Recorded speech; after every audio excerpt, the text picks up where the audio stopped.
장동혁 너마저. 자, 지금 장동혁 대표가 계엄과 탄핵의 강을 건너자라고 발언을 했지만 제대로 된 사과가 아니라는 비판이 큽니다. 예. 반면 이제 윤어게인 측에서는 배신당했다.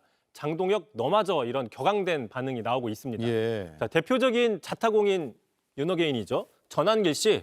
자, 자신 SNS에 이렇게 글을 올렸는데요. 자, 이거 뭐지 장 대표님? 갑자기 1심 선고를 앞두고 계엄 사과?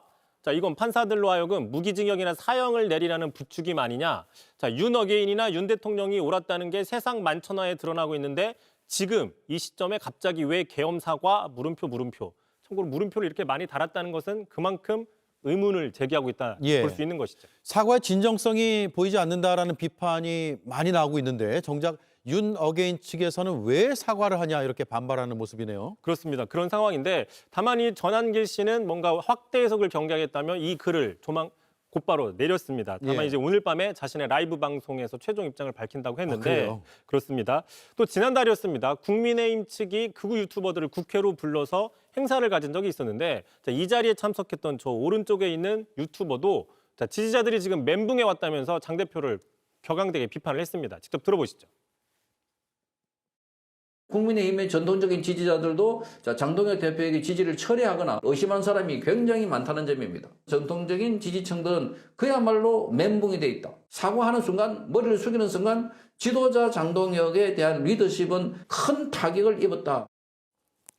한마디로 윤 어게인 측에서는 잘할 줄 알고 뽑아줬더니만 뭐 배신했다. 뭐 이런 격앙된 반응을 또 배신자예요. 보이는 그렇습니다. 예. 장 대표는 윤석열 전 대통령과의 단절을 명확하게 말하지 않아서 뉴스룸에서도 비판적으로 보도를 했는데 오히려 윤 어게인 세력이 볼 때는 멘붕이 올 정도로 불만이 크다라는 건데 글쎄요. 이해하기가 쉽지 않은데요. 그렇습니다. 참고로 이 당 밖의 극우 유튜버들 말고 당 안에 있는 윤 어게인 세력도 있죠. 현직 의원인데 이미 장동혁 대표 회견을 앞두고 강한 거부감을 표시하기도 했습니다. 예. 자, 대표적으로 김민전 의원이죠. 자, 김민전 의원, 윤 어게인은 부당함에 대한 호소인데 왜 절연하느냐, 절연이 웬 말이냐라고 반발을 했습니다. 좀 더 구체적으로 보시면 어제였는데요. 자, 계엄 선포권은 대통령의 헌법상의 권한인데 자, 국회는 남용해도 되고 대통령은 안 된다고 하니 바로 그 부당함에 대한 호소가 윤 어게인이고 그런데 왜 당은 함께하는 것도 아니면서 절연하자고 하느냐 또 이렇게 썼습니다. 자, 더구나 윤 전 대통령은 유죄 판결을 받지도 않았는데 지금 영어의 몸이 된 그 부당함에 대한 자발적인 운동이 바로 윤 어게인이라면서 아니 정치권은 같이 하지도 않으면서 왜 절연하자고 하느냐 이렇게 얘기를 했는데 앞으로 이 윤 어게인 세력 안에서도 분화가 더 일어날지 귀추가 주목이 됩니다. 예, 첩첩산중이네요. 장동혁 국민의힘 대표는 12.3 비상계엄에 대한 분명한 입장을 밝히겠다며 회견을 시작했습니다. 2024년 12월 3일 선포된 비상계엄은 상황에 맞지 않는 잘못된 수단이었습니다. 그 책임을 무겁게 통감하고 이 점 국민 여러분께 깊이 사과드립니다. 당 안팎에서 지도부를 향해 계엄에 대한 사과와 쇄신 요구가 잇따르면서 입장을 공식화한 겁니다. 하지만 반성하고 사과한다면서도 윤석열 전 대통령과의 절연은 언급하지 않았습니다. 대신 사법부와 역사에 맡기고 계엄과 탄핵의 강을 건너겠다고 했습니다. 과거의 일들은 사법부의 공정한 판단과 역사의 평가에 맡겨놓고 계엄과 탄핵의 강을 건너 미래로 나아가겠습니다.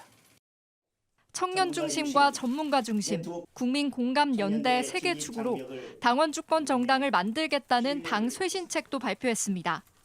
당명 개정을 추진하겠다고도 했습니다. 장 대표는 12분간 준비된 회견문만 읽은 채 질의응답은 받지 않고 자리를 떴습니다. 장 대표의 사과에 대해 국민의힘 관계자는 일부 반대 의견도 있었지만 이번에 쐐기를 박는 차원에서 한 것이라고 설명했습니다. 장 대표가 평소와 달리 주황색 넥타이를 매 개혁신당과 통합을 염두에 둔 것 아니냐는 해석이 나왔습니다. JTBC 한민정입니다. 국민의힘 안에서도 장동혁 대표의 사과가 모호하다는 비판이 속출하고 있습니다. 윤석열을 다리에 매달아 놓고 무슨 선거를 치르냐는 목소리까지 나왔습니다. 황예린 기자입니다. 장동혁 국민의힘 대표는 비상계엄에 대해 사과하면서도 윤석열 전 대통령에 대한 직접 언급을 피했습니다. 깊이 사과드립니다. 국민의힘은 과거의 잘못을 되풀이하지 않겠습니다. 과거의 잘못된 부분을 깊이 반성하고 장 대표 측은 JTBC에 과거의 잘못 등의 표현에 윤 전 대통령에 대한 사과까지 포괄하려는 의도였다고 설명했습니다. 하지만 당내에서는 모호하다는 지적이 잇따랐습니다. 소장파 모임인 대안과 미래의 의원들은 지금 국민의힘은 재건축 수준의 혁신이 필요한데 장 대표 혁신안은 내부 인테리어 수준에 머물러 있다며 입장문을 냈습니다. 긍정적으로 평가할 지점은 분명히 있다면서도 윤 전 대통령과 비상계엄을 옹호해온 세력과의 명확한 절연에 대한 분명한 입장이 담겼어야 한다고 꼬집었습니다. 김재섭 의원은 윤석열을 다리에 매달아 놓고 무슨 선거를 치르냐고도 했습니다. 한동훈 전 대표도 윤 전 대통령과 분명한 절연을 요구했습니다. 윤석열 대통령과의 절연이 필요합니다. 그걸 제대로 아직도 해내지 못하면 다음 페이지로 넘어갈 수 없어요. 일각에서는 장 대표가 쇄신책으로 내놓은 당원 청년 중심주의가 강성 노선을 강화하겠다는 의지로 읽힌다는 지적도 나옵니다. 김종혁 전 최고위원은 어제 입당한 강성 우파 유튜버 고성국 씨를 거론하며 고성국에 이어 자유대학을 불러다가 윤건이 어게인 하겠다는 것이라고 공격했습니다.